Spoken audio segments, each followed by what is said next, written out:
welcome back to my channel. This is the Baked Berry. My name is Mercy, and on today's video we will be making a babka, a chocolate babka.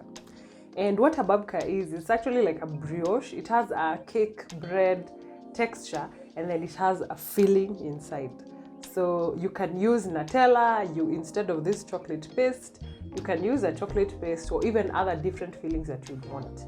And you can also turn it into a ginormous cinnamon bun or cinnamon roll and put cinnamon and butter inside. So with this particular brioche, you can have endless fillings, both sweet and savory. So how I did this is actually something that takes quite a bit of time, to be honest. It is a labor of love because you have to refrigerate for 12 hours. So aside from that time and also all the nice steps that we took, make sure to watch the video, see how we achieved this.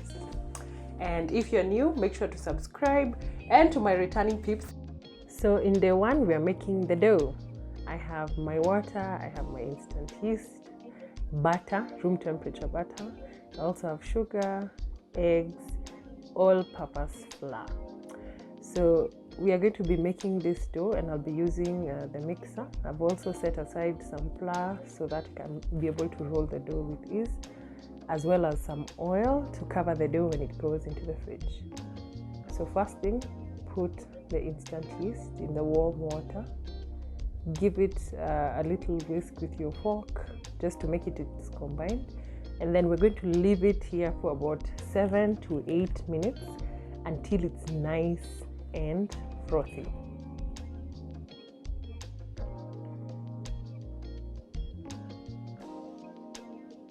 So once it froths well, it looks like this. It shows the yeast is active, and we can start. Into my mixer, I'm putting the flour, sugar, and then I'm adding the water and the yeast mixture together with the eggs, one at a time. And then it's going to start getting tough and loosely combined. So you're going to mix it a little bit more and then add the butter, just a pinch at a time so that it can combine well. So just be patient. If you're doing this by hand, it's still okay. I was really tired after a day of baking, so I just preferred to use the mixer. But if you don't have a mixer, don't feel bad. You can still make this by hand. Just rub the butter into the mix nice and slowly.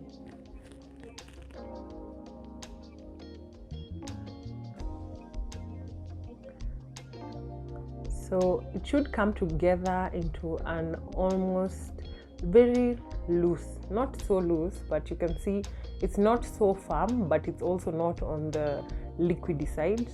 And at this point, I am going to take a bit of flour, just have some on my working surface so that it makes my work easier when I'm kneading this dough. And I'll be kneading it until it's nice and smooth. So you don't need a lot of extra flour.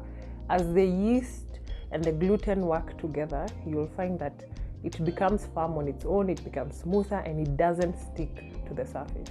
So don't feel like you need to add a bit of flour. Give it a bit more time after every addition.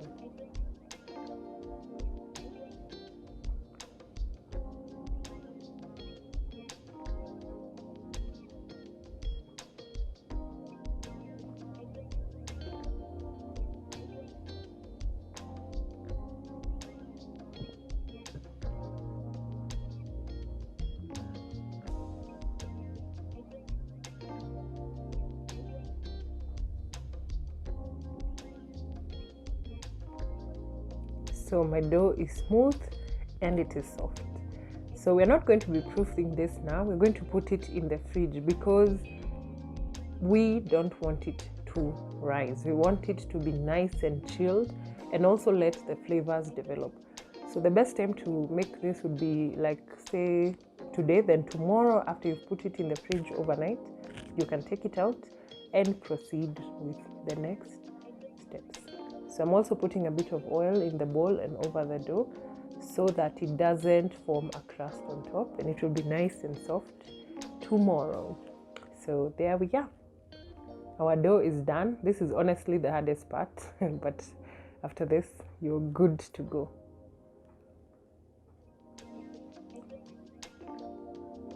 So after this, I'm going to be showing you how to make the chocolate paste that I use to filling. But if you're not using this and you're just using the Nutella or Biscoff, just skip this part. So for this paste, we will be using butter. Butter gives the best flavor. Then I'm also using some dark chocolate. Milk chocolate will still do. Milk or dark compound chocolate.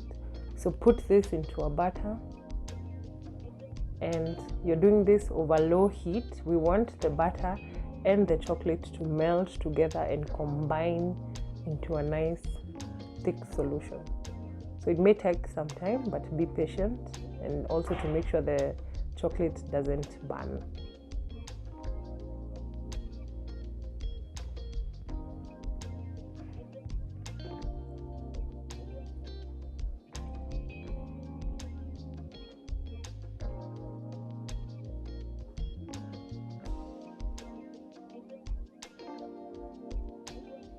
First it looks so weird, but I promise it comes together really nicely. So just be patient, it's worth it.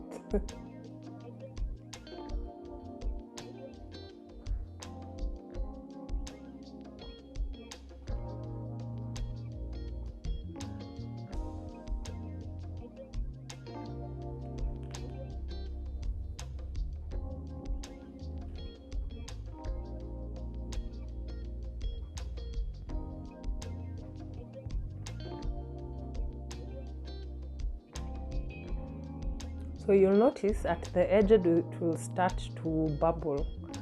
And I like to do this in a sufuria and not a dark pan, so I can see the color clearly. This usually applies for stuff like this, like paste like this, and also things like caramel. I always prefer a bright colored sufuria or a pan.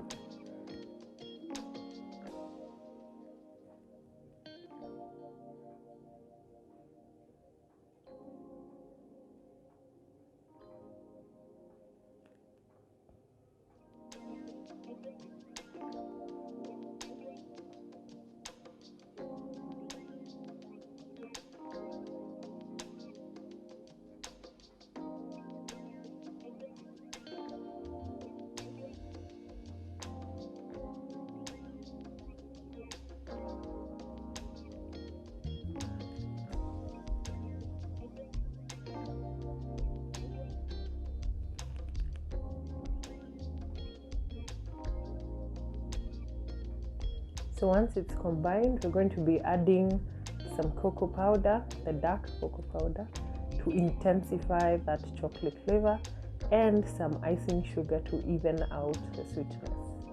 It will also make this a more uniform paste, and it makes application much easier. So mix all that together, and once it's combined, just turn on or turn off the heat and continue mixing until it has come together to one uniform mixture, and it resembles a nice and yummy paste.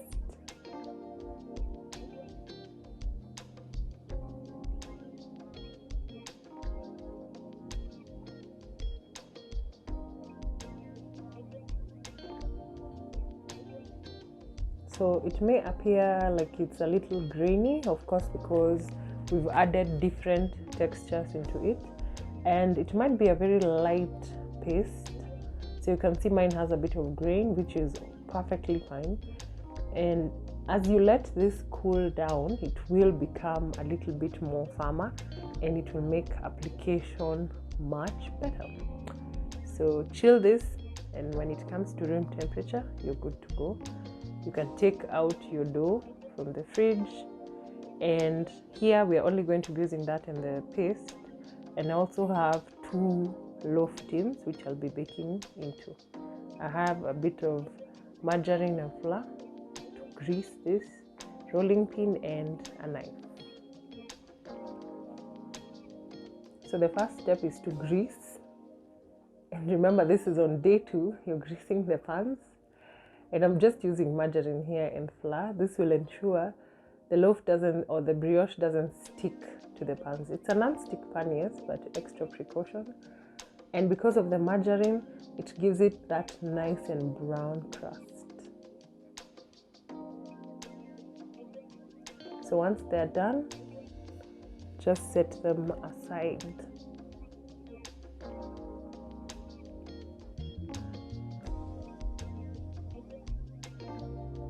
So we get started on the dough. We're going to divide it into 2 because I'm making 2 loaves, and we are rolling it. You want a rectangle, not a square.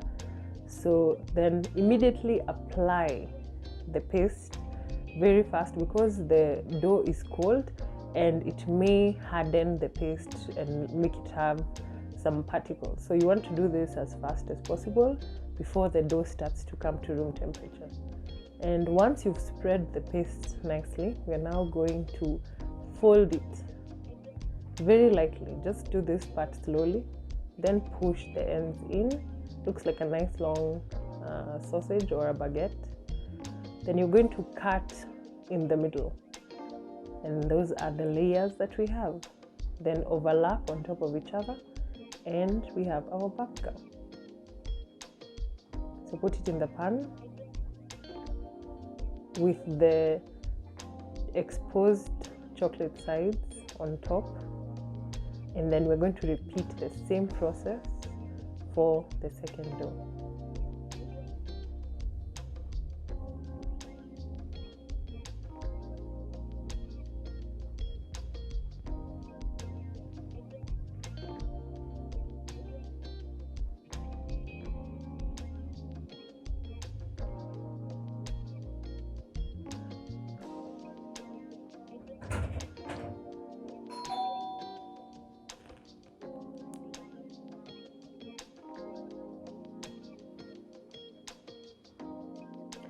So we have the 2 babkas. We're going to proof them, and we're going to let them rise for about 2 hours, and they'll double in size.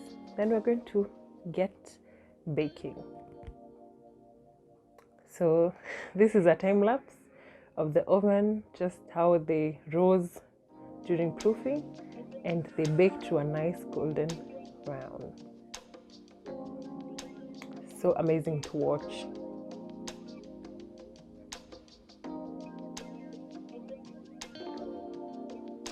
So I am back. I have finished with my babkas, and they've also had some time to cool. I also added some syrup, and the syrup that will be in the description box, make sure to just put it on while it's still hot, right after you take it out of the oven, so that you get a nice and soft crust. So make sure to put it after you take it out of the oven, so that you don't have a really crusty bread. And this one is especially nice and moist because once it has had time to cool, you get to bite into the chocolate, and also you get to bite into the bread. So let's cut this thing and see. And by the way, the recipe makes 3, so you can do 3 depending on the size of your loaf tin, and as you've seen, I've used a loaf tin. If not, then you have a bigger one, you can do 2, and they will be as big as this, but feel free to adjust it depending on what you want to try out. So can we cut it? Can we cut it? And since I just want to grab my knife, it's quite firm, but do not be fooled, it is super moist. And this is how it looks when you cut into it.